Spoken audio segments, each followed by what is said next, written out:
जाना नहीं। सलमान भाई टाइम ना ना डूड का सुनो तो, धोखा देके उनको एक इंसान को सताने की। हमारा ये ये पॉडकास्ट कोई सुन रहा है थ्रू यू, तुम पहुंचा भी सकती हो मेकर्स को।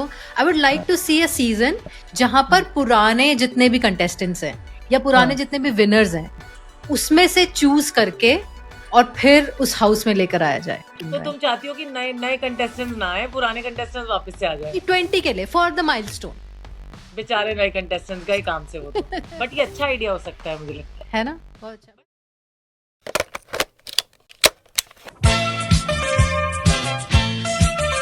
तो है। I love rapid fire. Ready हो जाओ। तो पहला क्वेश्चन जो हम थोड़ा बहुत डिस्कस भी कर चुके हैं, लेकिन फिर भी सोचो, अगर सलमान खान इस शो के होस्ट ना होते तो कौन से नेक्स्ट बेस्ट तुम्हें लगता है होस्ट हो सकते थे? हाल फिलहाल फराह खान। फराह खान बेस्ट है। हाँ हाँ एकदम, बिकॉज उनका वो क्वर्क मुझे बहुत अच्छा लगता है। या तो फराह खान या तो करण जौहर, ये दो ही शो को पुल इट ऑफ मतलब कर सकते हैं अच्छे से। ओके कौन सा अब तक का, जैसे ये 19 सीजन हो गया, तुम्हारा अब तक का बेस्ट सीजन कौन सा है? वेरी सिंपल क्वेश्चन, तुम भी बता सकती हो। I no.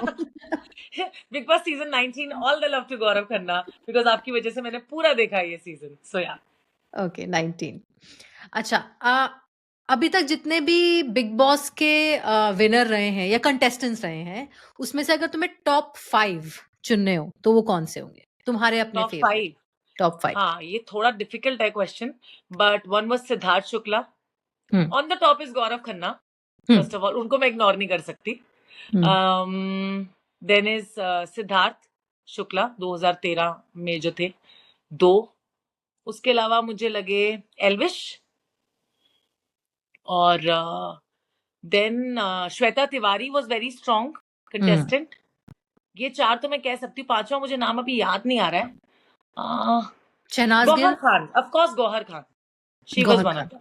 या ओके अभी 19 के बाद 20 आएगा जो एक बड़ा माइलस्टोन है। तो क्या लगता है एज अ जर्नलिस्ट ऑल्सो या एज अ व्यूअर ऑल्सो कि 20 में ऐसा क्या डिफरेंट होगा, क्योंकि it would be a milestone big boss, क्या डिफरेंट होना चाहिए, अनएक्सपेक्टेड क्या होना चाहिए? कहीं ऐसा ही ना हो कि सलमान खान शो करने से मना कर दे, क्योंकि ऐसे भी रूमर्स आ रहे हैं कि शायद सलमान होस्ट ना हो। मेरा दिल तो पहले ही टूट गया था कि यार ऐसा नहीं हो, ऐसा नहीं हो, प्लीज कुछ भी हो जाए सलमान को तो होस्ट करना ही पड़ेगा, है ना। So this could be one unexpected thing that could happen in 2020। That is a negative reason. मैं पॉजिटिव की बात कर रही हूँ कि अगर Namita, both Namitas being positive, है ना। And my तो blood group is also AB positive, so I'm always positive. Mine is O positive, so we are Oh positive. wow, तुम यूनिवर्सल डोनर हो मतलब। मैं यूनिवर्सल डोनर हूँ। यार मुझे ऐसा लगता है कि इस घर में ना जो फेक नैरेटिव्स हैं वो थोड़े चेंज होने चाहिए, और इसका जो ओरिजिनल जो इनिशियल स्टेज पे इसको बनाया गया था वापस से वो होना चाहिए। और इस घर में ऐसी पर्सनालिटीज को लेके आना चाहिए जिनके फॉलोअर्स के बेसिस पे वो ना आ रहे हो।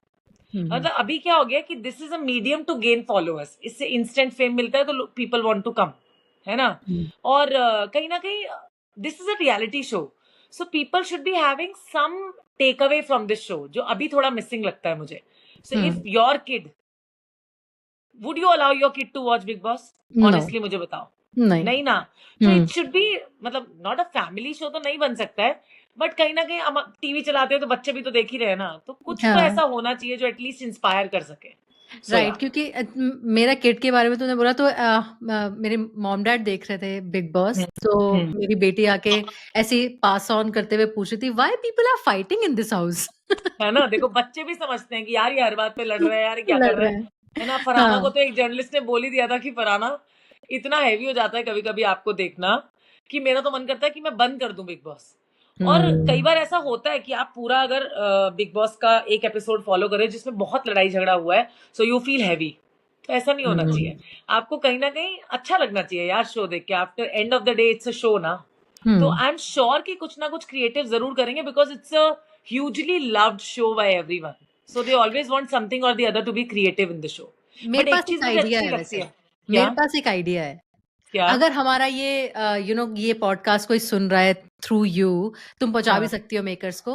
आई would like to see a season जहां पर पुराने जितने भी कंटेस्टेंट्स हैं या पुराने जितने भी विनर्स हैं उसमें से चूज करके और फिर उस हाउस में लेकर आया जाए, क्योंकि तुम्हें वो लगता है जो वो विनर हैं वो दोबारा आना चाहेंगे? नहीं, विनर तो नहीं आएंगे, लेकिन जो दूसरे लोग हैं जो runner ups, already runner ups. Runner ups या कोई भी पार्टिसिपेंट जो ऑलरेडी उस घर को जानते हैं कि वो घर कैसे चलता है या कैसे गेम खेला जाता है, और लोगों के लिए भी बड़ा इंटरेस्टिंग होगा। जैसे मान लो गौहर खान, हिना खान, ये लोग वापस आ जाएं और दोबारा से वो एक कौन थे, मैं उनका नाम भूल रही हूँ, वो जिसको क्या गेम प्लानर या कुछ बोलते थे कि ये एक सब। अरमान कोहली, एक राहुल रॉय जीते थे पहला सीजन। हाँ, कुछ ऐसा एक सीजन होना चाहिए जिसमें पुराने कंटेस्टेंट्स या पुराने विनर्स को लेकर आया जाए। आई थिंक 20 ऐसा होना चाहिए, अगर कोई हमारा पॉडकास्ट सुन तो रहा है। तुम चाहती हो कि नए नए कंटेस्टेंट्स ना आए, पुराने कंटेस्टेंट्स वापस से आ जाए? 20 के लिए, फॉर द माइलस्टोन।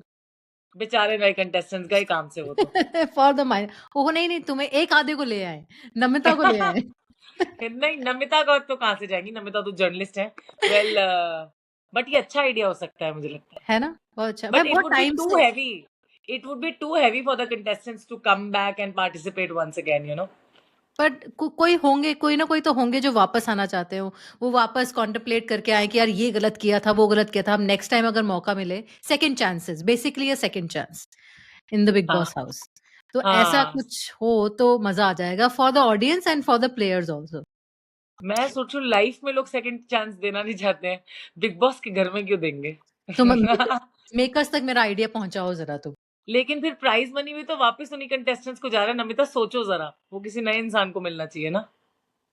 नहीं, लेकिन मैं विनर्स की बात ही नहीं कर रही, मैं कह रही हूँ कि कोई भी हो, कोई भी कॉन्टेस्टेंट जो आना ओके, चाहता है। अब बिग बॉस 19 तक कितने सारे हो गए होंगे ना, अगर हम 16 कंटेस्टेंट होते हैं तो 16 16 इंटू होते हैं, फिर वाइल्ड कार्ड एंट्री भी होती है। वाइल्ड कार्ड एंट्री भी होती है, तो मान लो 20, तो 20 इंटू 20 400 कंटेस्टेंट्स अराउंड, है ना। ट्रू।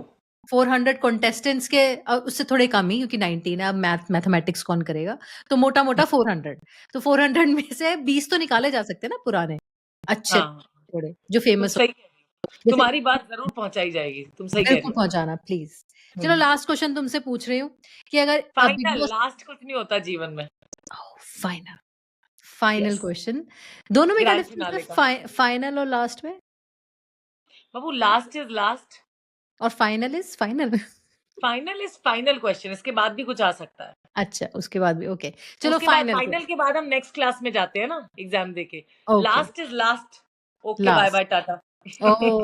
ओके, ये वो वाला हाँ, एंगल है, ठीक है। चलो फाइनल क्वेश्चन, हम्म, कि अगर इस सीजन को तुम्हें एक वर्ड में या एक सेंटेंस में डिफाइन करना हो तो तुम कैसे करोगी? ओ भाई साहब, ये तो बहुत ही मुश्किल है, रुक जा जरा, सोचना पड़ेगा सो के। So this season I would define as the most entertaining amongst all, reason being the contestants themselves. एक तरफ आपको खिसियानी बिल्ली दिख रही थी, एक तरफ आपको हाई बेचारी दिख रही थी, तो एक तरफ आपको एक स्टैंड लेने वाला, मतलब लाइक ऐसा जिनको इंस्टिगेट कर दो तो उनको गुस्सा भी आता है, very honest and very authentic personality, ऐसा भी दिख रहा था। एक तरफ आपको ह्यूमर दिख रहा था शहबाज के तौर पे, तो एक तरफ आपको सिंगिंग भी मिल रही थी अमाल मलिक के तौर पे, वो अलग अलग गाने डेडिकेट करते रहते थे। मतलब ये तो मैंने थोड़ा बहुत गिनवा दिया है जल्दी जल्दी में, but then it was a mix of all kinds of things that we were getting, emotions and entertainment. So yeah, तो बिग बॉस जिसके लिए जाना जाता है वो सारे एलिमेंट्स इसमें हमें हाँ, 19 में perfectly मिल गए थे। blended by all the elements. So yeah. Namita, let's talk with Namita के बारे में बात कर लेते हैं, क्या है उसका कॉन्सेप्ट और कौन कौन से गेस्ट आ चुके हैं और कौन कौन से फ्यूचर गेस्ट हैं तुम्हारे? अच्छा, let's talk with Namita is my platform.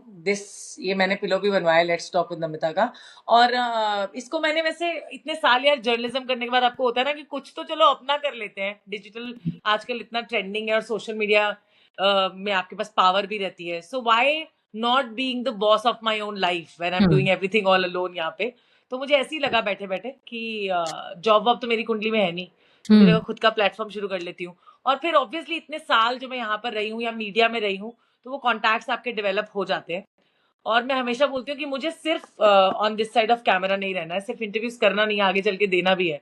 सो एक एंटरप्रेन्योरियल जर्नी जो होती है वो आपकी तभी शुरू होती है जब आप दूसरों को एम्प्लॉय करने का सोचते हो, एम्प्लॉयमेंट देने का। So that was always there in my mind. तो let's talk with Namita start किया। अब इसको कैसे अलग बना सकते हो, because everybody else in this fraternity is doing interviews, podcast, even actors are doing podcast, और सब सेम ही तरह से वो कर रहे हैं। तो मुझे लगा कि इसमें भी क्या अलग करें। तो ऐसे मेरे पास वियर्ड थॉट्स आते रहते हैं जब मैं अपने घर में आराम से बैठ के ब्लैक कॉफी पी रही होती हूँ। सुबह के वक्त में, सनराइज के टाइम या फिर रात में सोने से पहले। तो मेरे को थॉट आया कि ये शो दिख नहीं रहा है, उल्टा है वैसे, लेडीज लाउंज करके कुछ शुरू किया जाए। So it's a new concept जो मैंने इस पे शुरू किया है, जिसमें मैं मेल सेलेब्स को बुलाती हूँ, उनकी सारी फीमेल फैंस को बुलाती हूँ, जो उनके साथ बैठ के कॉफी पे डिस्कशन करते हैं, और फिर उनके लाइफ की बहुत सारी चीजें निकलती हैं। और उसमें भी अभी गौरव खन्ना है किसमें, रडार में हमारी, जो हमारे नेक्स्ट गेस्ट होने वाले हैं। फर्स्ट वो सुधांशु पांडे, सेकंड वो करण मेहरा, थर्ड इज गुरमीत, जिनके साथ अभी शूट करना है मुझे, और इंशाल्लाह ये एपिसोड बाहर आने से पहले वो शूट वूट हो जाएगा। Then the fourth probable guest is Gaurav Khanna. उसके बाद बैक टू बैक करते रहेंगे, देखते हैं आगे कहाँ तक पहुंचता है। सो या चलो ठीक है, लेट्स टॉक विद नमिता को हम जरूर देखेंगे, और जो इस वक्त हमें देख रहे हैं वो प्लीज जाइए लेट्स टॉक विद नमिता को देखिए यूट्यूब पे और इंस्टाग्राम पे फॉलो कीजिए। Thank you so much Namita हमारे पॉडकास्ट में आने के लिए और ये इंसाइट देने के लिए, अबाउट बिग बॉस गॉसिप बताने के लिए, और क्या होता है एक्चुअली में उस हाउस के अंदर, वो सारी बातें straight from the horses mouth. Thank you so much for joining. absolutely, thank you so much for calling me, thank you so much for honoring me with this huge respect, जो है ना हम दोस्ती में तो थोड़ी कम देते हैं, लेकिन आज दे दी गई है। So thank you, and I always love you, you know that. Thank you, bye. Bye, take care.